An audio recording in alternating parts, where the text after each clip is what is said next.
Postal ballot ఇంకా కొంచెం ఆలస్యం అవుతుంది, ఇంకా కౌంటింగ్ జరుగుతూనే ఉంది అది. ఎందుకంటే చాలా ఆలస్యంగా కూడా దాంట్లో చెల్లని ఓట్లు కూడా ఎక్కువగా ఉండడం రామంలో మొత్తం అన్ని రౌండ్స్ కూడా చెక్ చేసుకున్న తర్వాత వాళ్ళు ప్రకటిస్తామని చెప్పారు.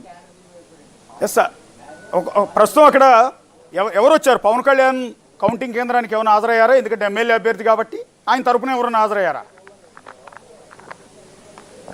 లేదు, పవన్ కళ్యాణ్ తరపున వాళ్ళు ఏజెంట్లు కొంతమంది వచ్చారు. ఇక్కడ కాకినాడకు సంబంధించి పిఠాపురంలో చాలా కీలకంగా పనిచేసినటువంటి ఎవరైతే వైజాగ్ చెందినటువంటి సందీప్ కూడా వచ్చాడు. ఇక్కడ పంచకర్ల సందీప్, తనే మొత్తం తను చూస్తున్నాడు పిఠాపురంకు సంబంధించి. తను ఉదయం 6 గంటలకి వచ్చాడు. వచ్చిన తర్వాత మొత్తం అంతా కూడా వారు చెక్ చేసుకున్నారు. ఇక్కడ ఏర్పాట్లు కానీ ఎట్లా జరుగుతున్నది కూడా. తర్వాత 6:15కి వంగా గీత వచ్చారు. వచ్చిన తర్వాత వాళ్ళు కూడా చెక్ చేసుకుంటున్న నేపథ్యం కనపడుతుంది. ప్రస్తుతం మనకైతే లీడింగ్లో అయితే పవన్ కళ్యాణ్ కనపడుతుంది. మిగతా నియోజకవర్గాలకు సంబంధించినటువంటి అప్డేట్స్ కూడా వన్ బై మనకు వస్తున్నాయి. మొత్తం ఉమ్మడి జిల్లాలకు సంబంధించి ఇప్పటివరకు కాకినాడ రూరల్ మొదటి రౌండ్లో వచ్చి రూరల్లో పంతం నానాజీ వచ్చి 2000 ఓట్లతో ఆధిక్యంలో ఉన్నాడు. ఇదొక ఆసక్తికరమైన పరిణామం అని చెప్పుకోవచ్చు. ఎందుకంటే పంతం నానాజీ గత ఎన్నికల్లో కూడా ఓటమి చవిచూశారు. అప్పుడు ఆయనకి సెకండ్ ప్లేస్ దాకా వచ్చినట్టున్నట్టు గుర్తు.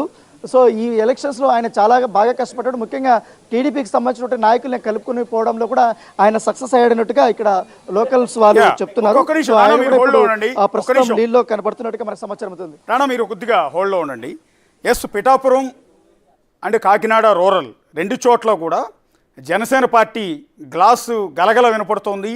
ముందు నుంచి ఎక్స్పర్ట్స్ చెప్పినట్టుగా, ఎగ్జిట్ పోల్స్లో చెప్పినట్టుగా, ప్రీ పోల్స్ చెప్పినట్టుగా జనసేన పార్టీ చాలా వేగంగా దూసుకుపోతోంది. టీ గ్లాస్ అనేది దాని గలగల వినిపిస్తోంది. సో పిఠాపురం నుంచి పవన్ కళ్యాణ్ లీడింగ్లో ఉన్నారు, దూసుకుపోతూ ఉన్నారు. అక్కడ వంగా గీత వెనకంజిలో ఉన్నారు.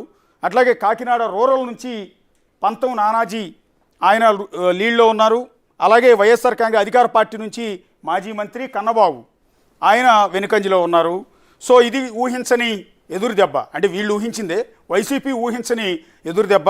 సో గ్లాసు గత ఎన్నికల్లో ఘోరంగా దెబ్బతిని పగిలిపోయిన గాజు గ్లాసు ఈసారి గలగలలతో ముందుకు దూసుకెళ్తోంది. అంటే ఎక్కడ పడిపోయామో అక్కడ లేస్తోంది. ఒక సముద్రపు అలమాదిరిగా ఒకసారి వెనక్కి తగ్గినా కూడా ముందుకు వచ్చినట్టుగా ఈసారి అంటే పిఠాపురం వైపు ప్రతి ఒక్కరు చూస్తారు. పిఠాపురం నుంచి పవన్ కళ్యాణ్ ఖచ్చితంగా ఆధిక్యంలో ఉంటారు, గెలుస్తారు అని చెప్పి కూడా జనసేన అభ్యర్థులు నాయకులు కూడా అందరూ చెప్పిన పరిస్థితి. సో దానికి తగ్గట్టుగానే ఇప్పటి వరకు పోస్టల్ కావచ్చు, ఈవీఎం కావచ్చు, ఈ కౌంటింగ్ బట్టి ఇప్పటి వరకు అయితే పిఠాపురంలో పవన్ కళ్యాణ్ ఆధిక్యంలో కనిపిస్తున్నారు. ఎగ్జాక్ట్లీ, అందరూ జనసేన పార్టీ కార్యకర్తలని కాదు, వైసీపీ చాలా ఆసక్తిగా చూస్తుంది పవన్ కళ్యాణ్ గెలుస్తాడా ఓడిపోతాడా. ఎందుకంటే ఓడించాలని లక్ష్యం వాళ్ళది కాబట్టి వాళ్ళ మెయిన్ టార్గెట్ అటు పక్క చంద్రబాబు అయితే ఈ పక్క పవన్ కళ్యాణ్. సో సీఎం జగన్ డైరెక్ట్గానే టార్గెట్ చేశారు. నీకు 3 పెళ్లాలని కారులు మార్చినట్టు మారుస్తావు అంటూ ప్రతి బహిరంగ సభలో పవన్ కళ్యాణ్ విమర్శిస్తూ వచ్చారు. ఈసారి గాజు గ్లాసు పగిలిపోతుంది.